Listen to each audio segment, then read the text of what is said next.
The world is obsessed with fad diets and weight loss. With a whopping 2/3 of all Australians now overweight or obese, you'd think everyone would know the answer to the most obvious weight loss question of all.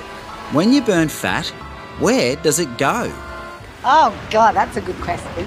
Burns up, maybe through your sweat down the toilet, I suppose. I don't know. We don't know, I guess. I don't know, I don't lose weight. I would think it's just air. Maybe you pee it out. Last year, I lost a little bit of weight myself, which got me thinking, what was I actually losing? What did it become? And most importantly, where did it go? Biochemistry students learn all about what happens during weight loss during their undergraduate studies at university. It's an essential part of their training. Hello, class. Hi, Ruben. Ready to metabolise some fat? Yeah! Let's do it.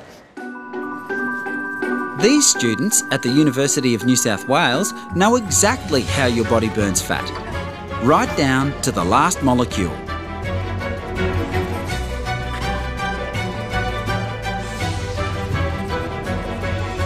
So Andrew, these are your students and they've just basically written up what happens to fat when you lose weight. Can you talk us through what's going on here? Sure. What we start off with is mobilisation of fat. So fat is stored away as triglyceride in our fat cells. And then we have the breaking of that fat into its constituents.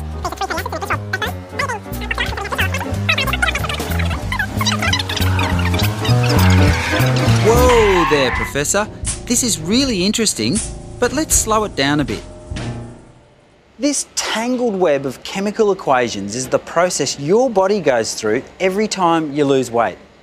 It's super complicated, but I'm going to make it a little easier for you. See this? It's a fat molecule.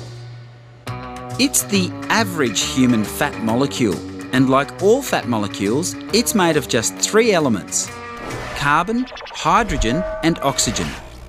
It contains 55 carbon atoms, 104 hydrogen atoms and 6 oxygen atoms. C55H1O4O6.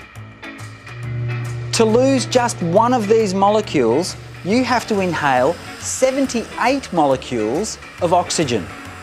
And then, via this amazing chemical process, you'll convert this molecule into 55 molecules of carbon dioxide, or CO2, and 52 molecules of water, H2O. The atoms haven't ceased to exist, they've just changed into something new.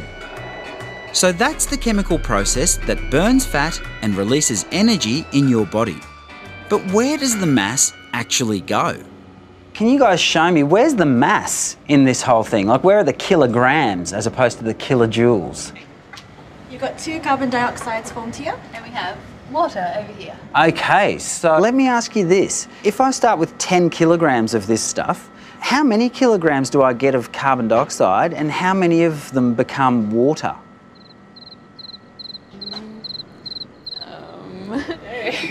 No, not sure. It's not just these students that don't know, it's every biochemistry student. Nobody seems to know precisely where the mass goes. All animals store excess food as fat, and this stuff is pure beef fat. In the old days, people made candles from this stuff.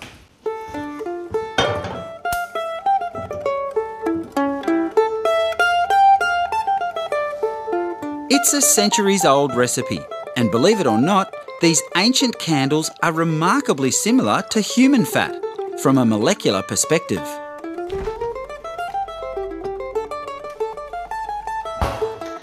So there you go, a candle made from animal fat. Let's burn it. This is the amazing part.